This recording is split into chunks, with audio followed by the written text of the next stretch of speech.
Learn the most empowering hiring techniques. Land the most desirable talent. Launch your company towards massive success. This is the Higher Power Radio Show with your host, Rick Gerard. All right. Have you ever hired someone with a highly accomplished track record only to watch them fail once they join your team? Well, you're not alone. Many leaders have faced this painful disconnect between past success and future performance. And it all comes down to positioning. Now, we've all been programmed to deal with symptoms, but not the root causes. And as a result, AI has been trained to screen surface level issues, identifying where things match and where they do not match. It fails miserably in being able to identify high performers who align with your unique business. And for this data, we rely on interviews. The only problem is that people have not been trained how to uncover objective data to ensure accurate decision making. I'm Rick Gerard, and welcome to the Higher Power Radio Show. We help entrepreneurs and executives win the strongest people by sharing insights from top-performing rebel entrepreneurs, game changers, and industry leaders. For those of you who don't quite know me, I'm a recovering headhunter who successfully built and exited 2 executive search firms and am now an AI startup founder. I'm the creator of the HireOS hiring operating system, author of the best-selling book, Healing Career Wounds, and I'm a Brazilian Jiu-Jitsu black belt who sometimes enjoys running around the office with scissors. Now, my personal mission is to help entrepreneurs and business leaders achieve massive success by getting the strongest people hired in every seat every time. Now, today we're going to talk about how to leverage AI in a way to enhance your recruiting process. Now, we're currently using AI in a lot of cases to screen resumes and actually do one-way video interviewing with notes. The problem is that it only focuses on the one side of the equation that we tend to focus on, which is performance. Behaviors and understanding whether or not somebody has the skills to do the job is only 50% of what makes a great hire. 2 concepts I'd like to start with today are positioning and performance. Positioning is probably, to me, the most important part of the equation where people tend to fail the most. Now, positioning is somebody's desire. And what I mean by that is this person properly positioned for your unique company? You can hire somebody who's got tons of experience, who's done fantastic in their current role, but they're completely out of alignment with what your organization is. Now, this happens most often when somebody comes from a large organization to a small organization. They're used to having lots of resources, lots of time, training, having a lot of ability to really work through problems, where in a small company, they just don't have that. This is the most common point of failure that I've seen in my career. Now, most of this culture shock happens when somebody's looking for a job. So if somebody was let go from a large organization and they're looking for an opportunity, but it really has to do with the fact that they're really just looking for a paycheck. And we're going to talk a little bit more how we know whether or not somebody's in the right position in a minute here. Positioning is about a couple different things. One, pace. Is somebody going to be able to work at the pace your organization works in? Resources. What resources do you have available? And how much time does somebody have in order for them to show you that they can be successful within the organization? If I start a large company, I've got a lot bigger of a window than I do if I join a startup where I really have maybe 30, 60, 90 days to start moving the ball forward. So it's a lot more doing quicker, failing faster, fine tuning. And again, it is not a common bit of training that happens in a large organization. So I want to back up here and I want to talk about a person's DNA. I believe that people are positioned to be either builders, improvers, or maintainers. Now, let me explain what those are. Builders tend to be people who like to go into a situation with little or no information and gather requirements and build something from 0 to 1. Cool thing is that builders are what you need if you're a small business. Now, if you're hiring people who are not builders, you need to really look at your interview process. If you look at every person that you have hired that's failed, I can bet that none of them were builders. You need to focus in on, hey, is this person really want to go from 0 to 1 or build something from scratch? And the nice part about it is that language would come out in conversation, and I'll teach you how to get that in a second. Improvers are people that are going to get you from 10 to 20 million, get you from 20 to 100 million or 50 million. Improvers are people who start with your process that you already have and they make it better. Those are people that you need to spur your growth. And they're specialists at different levels. What got you from 0 to 10 million is not going to most likely get you from 10 to 50 million. It's going to take another set of skills that somebody else is going to be able to going to have to either learn, or you're going to have to bring somebody in to provide for you. Now, maintainers are simply the people that keep the lights on, they keep things running, they keep your customers happy. They're very important to the business, and they're doing what they do best. They keep the business running. Often, where we get into trouble too is you get maintainers who come out of a large company organization. They were keeping the wheels running, doing a good job, and they had a pretty substantial amount of success within the organization, but they were, for whatever reason, let go, or they've left, and now they're looking for their next opportunity. Maintainers are the highest point of failure when you come into a small organization where you need somebody to build a system or build process or fine tune and make things go from 0 to 1. All right, you're listening to the Higher Power Radio Show. I'm your host, Rick Gerard. We're going to take a quick educational moment from our sponsors. Hey friends, Marnie Robbins here, host of Vibe Makers, a podcast now on the Work Defined Network. Look, we all know workplace culture doesn't come from a slide deck. Gross. It comes from people. So on Vibe Makers, I talk to the folks shaping the experience of work from the inside out. You know, the HR and people ops folk, founders, leaders, and misfits building culture through small bets, big beliefs, and a whole lot of trial and error. No fluff. Well, maybe a little fluff, but mainly just candid talk about what happens when you stop duct taping your culture together. Come check us out. Listen to Vibe Makers wherever you get your podcasts. All right, we're back, and we're talking about how to identify the person who's positioned correctly for your business. Now, I want to plug in some thoughts about AI here. I just shared with you the idea of builders, improvers, and maintainers. Challenge with AI is that most systems can't really understand, one, if somebody's got a desire for the type of organization that you are, and two, if somebody's really prone, is it in their DNA to be a builder, improver, or maintainer? Now, just so happens, if that's something that you're interested in, InterTrue is a great solution for you to look into. Check out InterTrue, INTERTRU.ai for more details, and I'll give you more details at the end of the show. As we always talk about, this is a problem solution show, and let's talk about how we solve this problem. Years ago, we created a process called Hire OS, and part of that process is really understanding whether or not somebody is positioned properly for your organization. This happens in the very first discovery call, because if somebody's not positioned or prone for growth within your organization, there's no reason why you should bring them through an interview process. First, it's really important, where we start is we need to discover if somebody has the right DNA. More importantly, we need to ask ourselves, what does the business need? What does this role need that we're hiring? If you're hiring your first marketer, it's pretty easy. If you're hiring your first salesperson, it's pretty easier.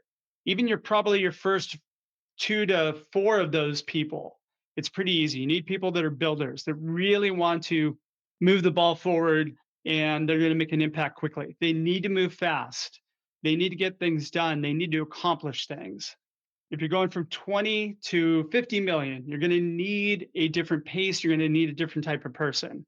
So understand what is needed by the role. You could have a business that's going 10 to 20 million, but you have no marketing. You're starting a new marketing department from scratch. Perfect. You need a builder. You need somebody to come in and build that. So to find out what you need, not what you want, but what the business needs. And that's a really important thing to define. Starting from scratch, you need a builder. Growing the business, you need an improver, and somebody to come in and do the work and keep people happy, keep customers happy, and keep the revenue coming in, maintainer. I always like to start with, when we're talking about positioning, desire. Now, when you're talking to candidates, what does desire mean? What's most important to that candidate is, what is the environment that they're going to thrive in? What's in it for me? This is often overlooked in most phone screens or most conversations, because we're busy selling our opportunity to get somebody excited so they want to come to work for us. But we totally negate the issue of, does this person even want what we are? Or are they just looking for a paycheck? And if they're just looking for a paycheck, you don't necessarily want them in your organization, because you want to provide them an avenue to where they're going to thrive and they're going to do well within the business. Nobody wants to join a company and not do well. So let's set them up for success. If you're selling somebody, you're setting them up for failure. But if they're telling you, hey, look at, I want this is really important to me, and you match that, now you're setting them up for success. So, how do we understand that? Start with a question. If you could create your next opportunity from scratch, what would that look like for you?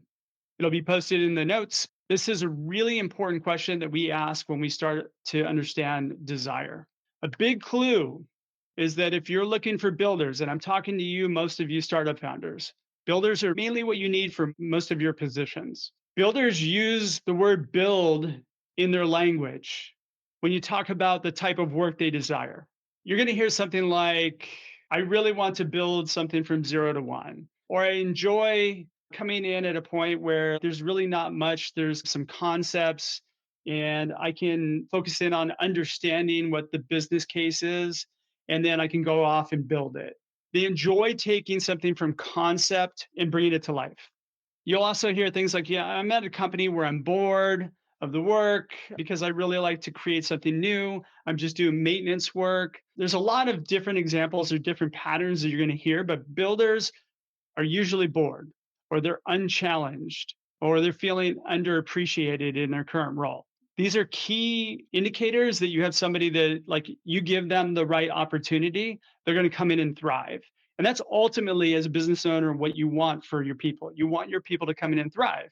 If you don't listen to this podcast. Go find yourself another podcast to listen to. First thing, boom, we want to understand if people are builders. Here's the next thing, culture matters. You may be just running a business and not thinking about your core values, your culture, any of that sort of thing. Guess what? You have a culture no matter what. You have core values no matter what. So either those core values and culture manage you, or you manage them. And the way in which you manage them is by getting them down on paper, getting them in front of everybody, and making them a North Star for you to be able to hold people accountable. Here's a question we ask for culture. What type of culture or environment do you do best in? Now, here's the thing. Most companies have cowboy cultures, which leads to behavioral problems because nobody knows how they're supposed to act. Now, if you have core values and you have an established culture, good on you. You're ahead of the game. Now, all you have to do is allow them, the candidate, to tell you what type of environment they do best in. So, do they need collaboration or do they need independence? Do they work well in a remote environment? Do they need to be in the office? This is all unique to that individual. And if you don't have that environment, let them go. If you do have that environment, then great. Now we have a proof point to let us know that that person's going to most likely be that much more successful because we're providing the environment that they're going to do well at. Size matters, guys. So this is the one of the most critical clues as to whether or not somebody's going to be successful in your business. A question that we typically ask is, what size company do you do best in? Now, you're going to get a lot of answers like, oh, I do well in any size company.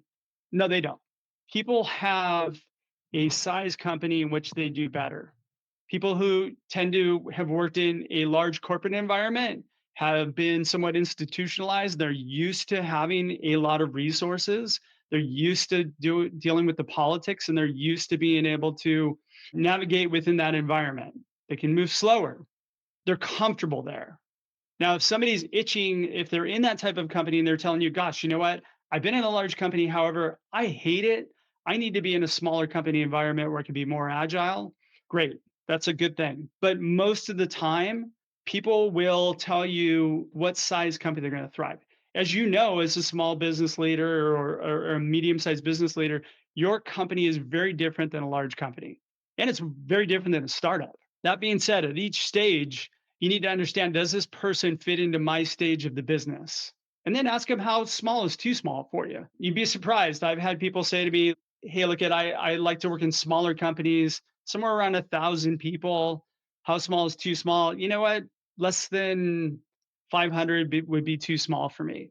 Now, if your company's smaller than that, great. We can end the call and we can move on, be friends. But we don't want to set people up for failure.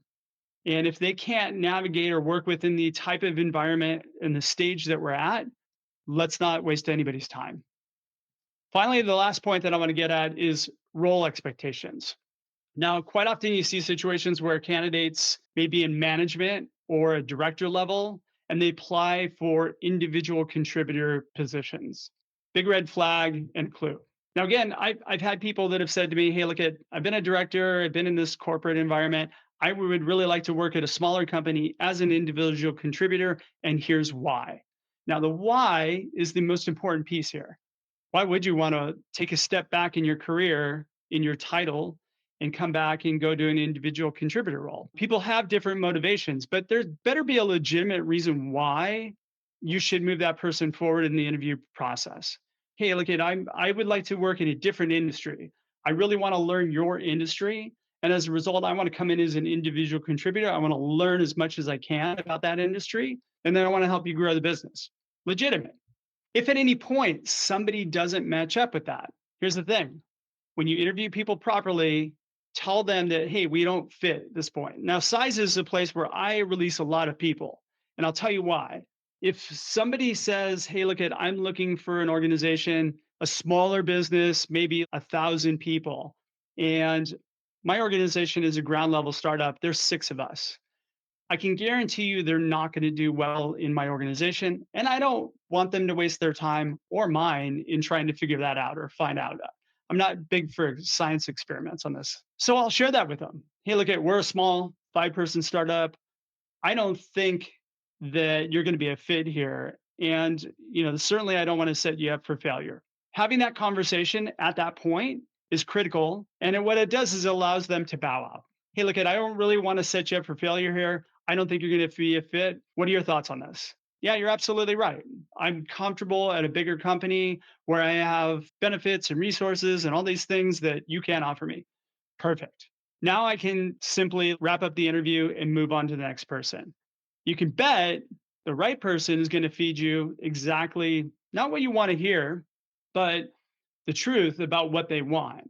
And when that matches with what your business is, now you're in a situation where you're taking the right person through the process and getting yourself a significantly much stronger hire. All right, key takeaways for this is I want you guys to learn and plug into your business. First, define and understand the DNA of the role and the person. What is needed for the role? Be religious about diligence and asking deeper level questions to understand where a person fits in that DNA structure. Those questions that I just provided you on those 4 concepts, use them.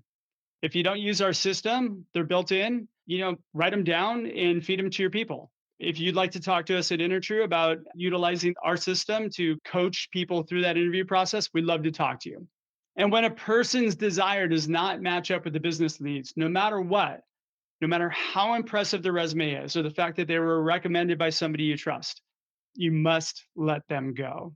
All right, I want to thank you for tuning in this week's episode of Higher Power Radio. Quick thanks to our team, Brian Colburn, Andrea Ballin, and Ayla Girard. If you're listening to the podcast, please subscribe, review, and share after all this show's for you.